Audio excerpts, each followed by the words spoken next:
Assalamualaikum dan salam sejahtera. Hari ini kita akan membincangkan satu lagi topik penting iaitu ASEAN. Pada hari ini kita akan membincangkan tentang peranan dan sumbangan Malaysia dalam ASEAN. Okey, yang pertama sekali kita tengok dahulu analisis berkenaan dengan soalan-soalan yang keluar dalam peperiksaan percubaan baru-baru ini. Okey, kita dapati negeri Perak telah mengeluarkan soalan berkaitan dengan ASEAN. Okey. Jadi, cikgu harap kamu memberi tumpuan kepada subtopik ini kerana ia juga penting dalam peperiksaan SPM pada tahun ini. Okey, apabila kita membincangkan tentang ASEAN, okey, yang pertama sekali kita mesti tahu matlamat penubuhan ASEAN. Okey, jadi dekat sini cikgu dah listkan beberapa perkara lah berkaitan dengan matlamat penubuhan ASEAN. Okey. Okey, apabila kita mengatakan tentang matlamat penubuhan ASEAN, okey, ada beberapa perkara yang kita perlu beri perhatian. Okey. Yang pertama, matlamat penubuhan ASEAN adalah untuk memastikan kestabilan. Okey, kestabilan negara-negara yang terdapat di Asia Tenggara. Okey, matlamat yang seterusnya adalah untuk membantu negara-negara Asia Tenggara terutamanya dalam aspek ekonomi, sosial dan juga kebudayaan. Okey, yang ketiga, matlamat penubuhan ASEAN adalah untuk meningkatkan taraf hidup. Taraf hidup siapa? Taraf hidup rakyat. Okey, dengan cara bagaimana? Dengan cara mengadakan kerjasama dalam kalangan negara anggota ASEAN melibatkan 3 perkara, 3 bidang. Okey, cikgu tulis dekat sini 3P. Apakah yang dimaksudkan dengan P? P yang pertama itu ialah kerjasama dalam bidang pertanian. Yang kedua dalam bidang perdagangan. Dan yang ketiga ialah dalam bidang perindustrian. Okey, kenapa kita mengadakan kerjasama dalam ketiga-tiga bidang ini? Kerana kita inginkan taraf hidup rakyat di negara-negara Asia Tenggara dapat ditingkatkan.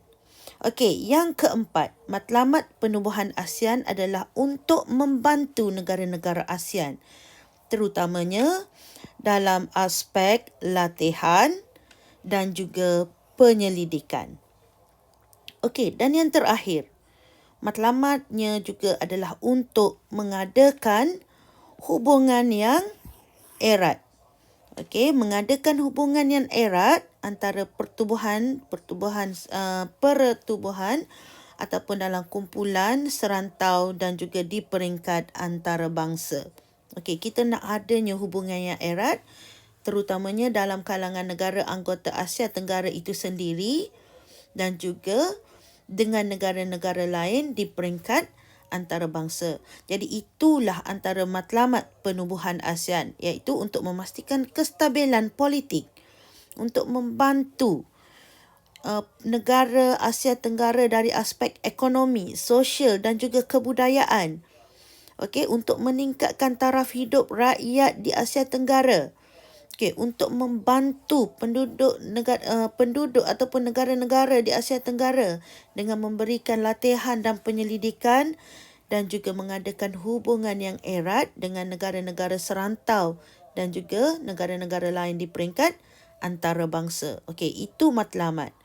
Okey, jadi sekiranya soalan bertanyakan tentang jelaskan matlamat penubuhan ASEAN. Jadi, inilah jawapan-jawapan yang boleh awak bagi.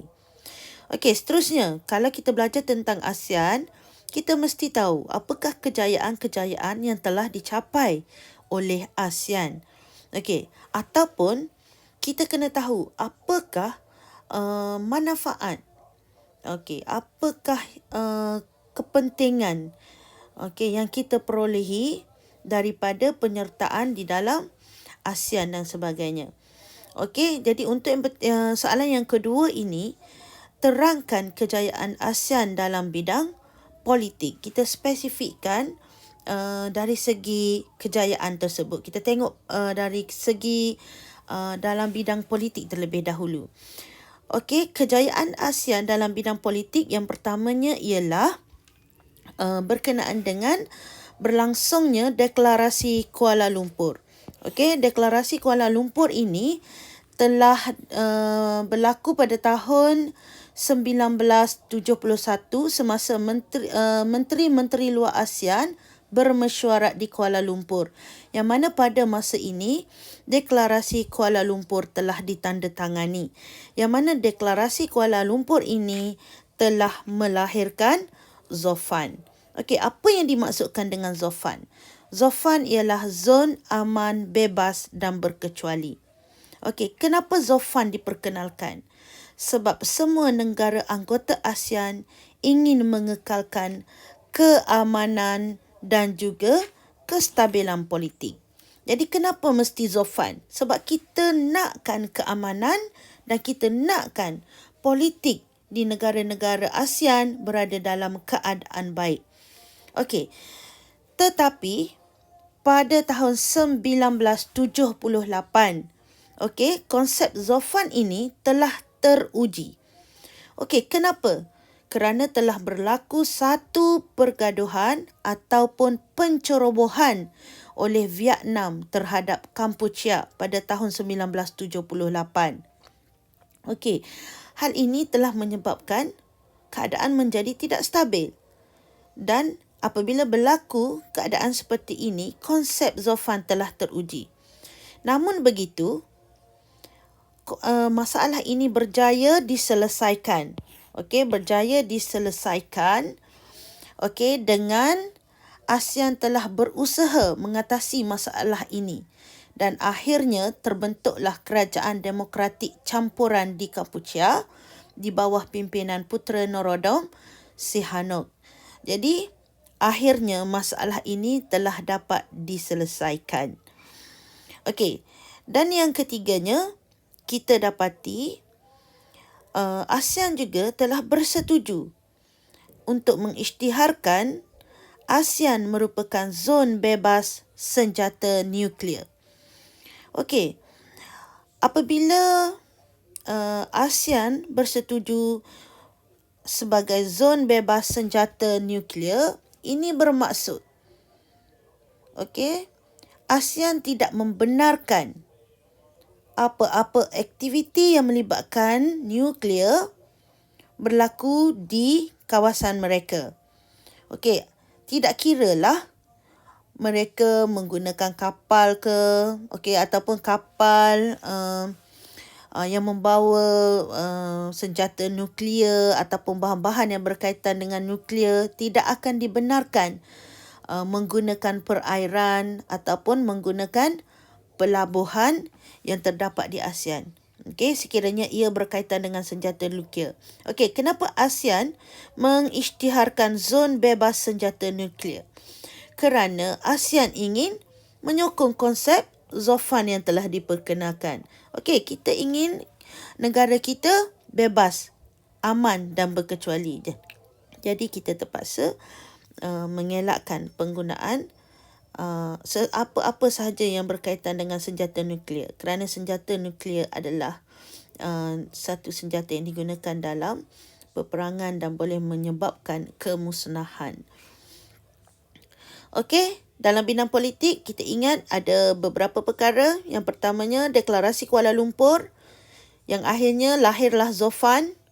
Okey, tujuannya adalah untuk keamanan dan kestabilan politik.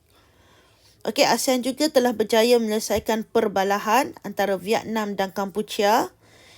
Dan ASEAN juga telah mengisytiharkan zon bebas senjata nuklear. Okey, kita tengok yang ketiga. Jelaskan bentuk kerjasama antara negara ASEAN dalam bidang ekonomi. Sekarang ni kita tengok dalam bidang ekonomi pula. Okey, untuk bidang ekonomi, sememangnya tidak berlaku hubungan ataupun kita kata perkembangan ke arah kerjasama ekonomi ni tidak berapa pesat berlaku, tetapi ada beberapa perkara yang telah dilakukan oleh ASEAN. Okey, yang pertamanya ialah kita dapati satu projek perindustrian telah diperkenalkan. Dan projek perindustrian itu ialah melibatkan projek baja Yuria. Yang mana ia